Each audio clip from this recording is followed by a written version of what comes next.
You can't rebuild what you refuse to admit is broken.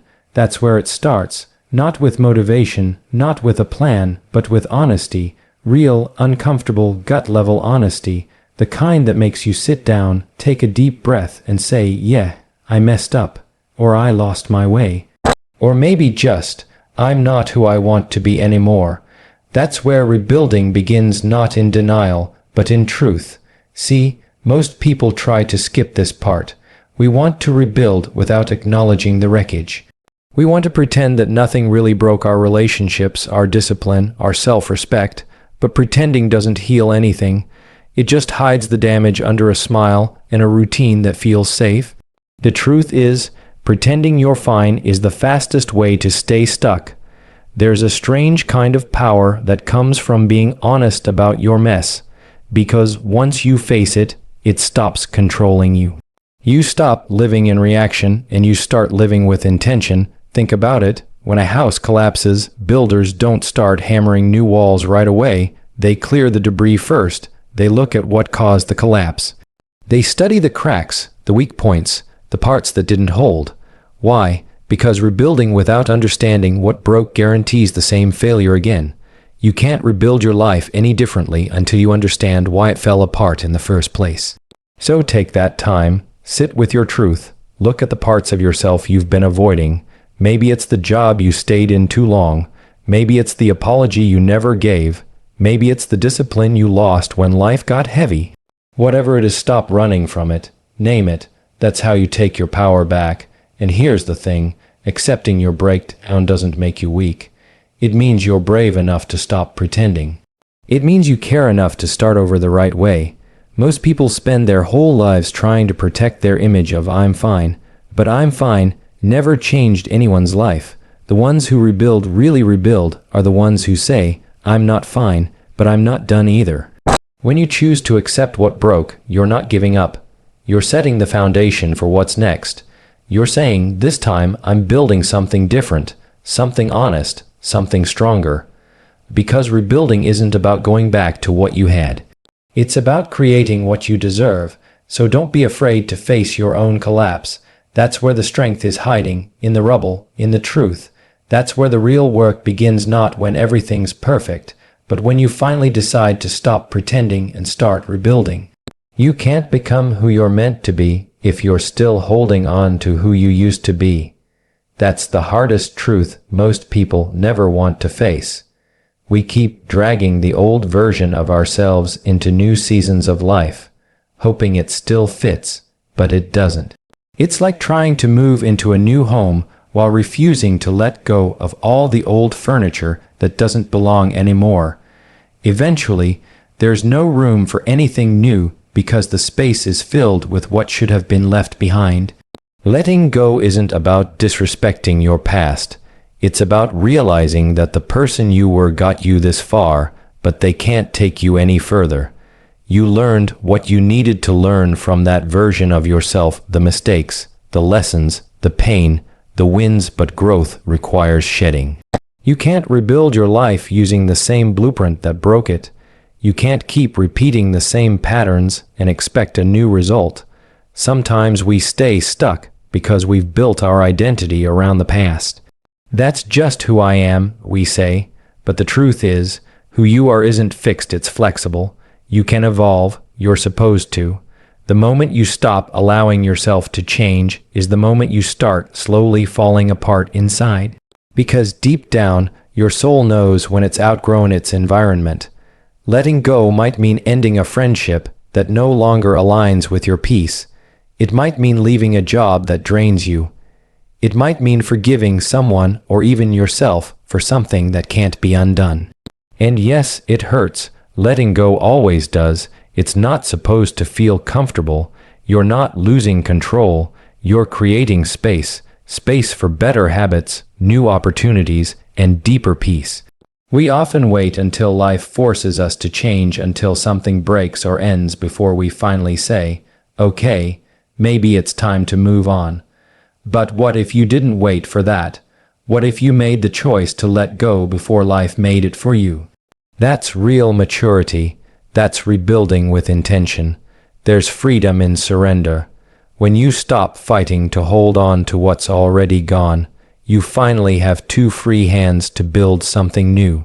The old blueprint might have been safe, it might have felt familiar, but familiarity isn't the same as fulfillment. You can't grow in a space that no longer challenges you. So if you're rebuilding yourself, don't just patch the cracks, redesign the whole plan. Don't be afraid to start fresh, even if that means walking away from the version of you that once felt like home. Because sometimes the hardest person to leave behind is the one you used to be, and that's okay. That's how it's supposed to be.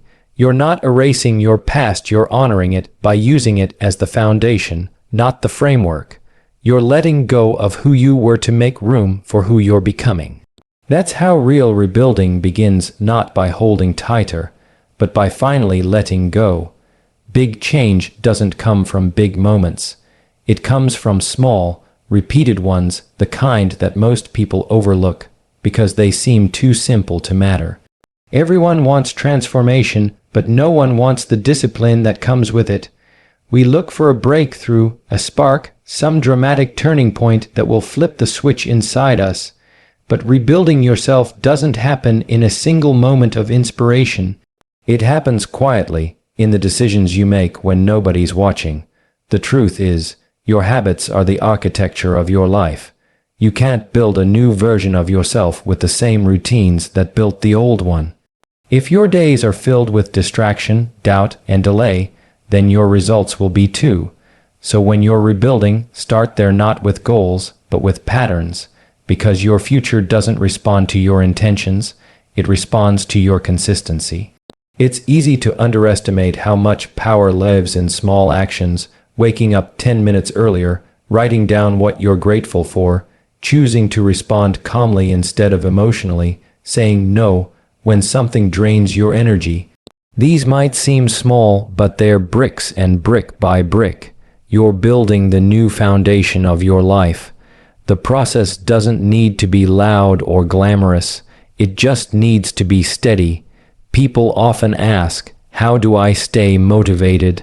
But motivation fades. Discipline stays. Motivation gets you started. Habits keep you going. When motivation disappears, and it will disappear, that's normal. The real test isn't how you act when you feel inspired, it's how you act when you don't. That's where rebuilding happens, in the days when it's boring, hard, or uncomfortable, but you show up anyway. You don't have to fix everything at once. In fact, trying to do that usually leads to burnout. Instead, focus on doing one small thing right each day. Win the morning, then win the afternoon, then win the night. Rebuilding isn't a sprint, it's a rhythm. You're not racing anyone, you're designing a life that feels aligned with who you're becoming. There's something powerful about proving to yourself that you can keep a promise, even a small one. Every time you follow through, you build trust with yourself. That trust becomes confidence. That confidence becomes momentum. And that momentum, that quiet, consistent progress becomes transformation. So if you're rebuilding, stop waiting for the perfect plan. Just pick one small habit and start there. Wake up and move your body. Read something that feeds your mind. Take 5 minutes to breathe before you react. Every small habit is a message to your future self that says, I'm serious about this. Because when it's all said and done, your life won't be rebuilt by one big decision, it'll be rebuilt by 1,000 small ones. You don't need to do it perfectly, you just need to do it daily. Every step, every choice, every repetition is proof that you're still building, still growing, still becoming. And that's how real change happens, quietly, consistently, one habit at a time. The people around you are shaping you more than you realize. Every conversation, every environment, every influence, it all adds up. You start to mirror the energy you're surrounded by. That's why when you're rebuilding yourself, you have to look closely at who's standing next to you. Some people are builders, they add to your structure, support your progress, and help you stay grounded. Others are breakers, they chip away at your foundation with negativity, doubt, or complacency. You can't rebuild yourself in the same environment that broke you. Builders aren't always the loudest people in the room. They're not necessarily the ones who constantly cheer you on or tell you what you want to hear. They're the ones who tell you what you need to hear. even when it's uncomfortable. They challenge you, hold you accountable, and remind you of your worth when you forget it. They see the version of you that you're trying to become, and they speak to that version, not the one you're leaving behind. Breakers, on the other hand, often come disguised as comfort. They don't always mean harm, but their energy keeps you small. They might say things like, "You've changed," or "You're different now," as if growth is something to apologize for. They'll pull you back into old habits, old conversations, and old versions of yourself, because it's familiar to them. But you can't let someone else's comfort become your cage. Rebuilding yourself means protecting your environment like it's sacred, because it is. Your mindset grows where it's planted. If you plant it in soil filled with negativity and doubt, don't be surprised when nothing good grows. But if you surround yourself with people who water your vision, who push you to rise, who remind you that you're capable, you'll start to notice how much easier it becomes to stay consistent. It's not about cutting everyone off. It's about creating space for alignment. Some people belong in your story, just not in this chapter. You can still care about them without letting them shape your path, because at some point, you have to choose between fitting in and moving forward, and you can't do both. When you're rebuilding, choose people who make you think bigger, not smaller. People who talk about solutions, not just problems. People who clap for you when you win, even if they're still waiting for their own turn. Because that's real support. It's not jealous.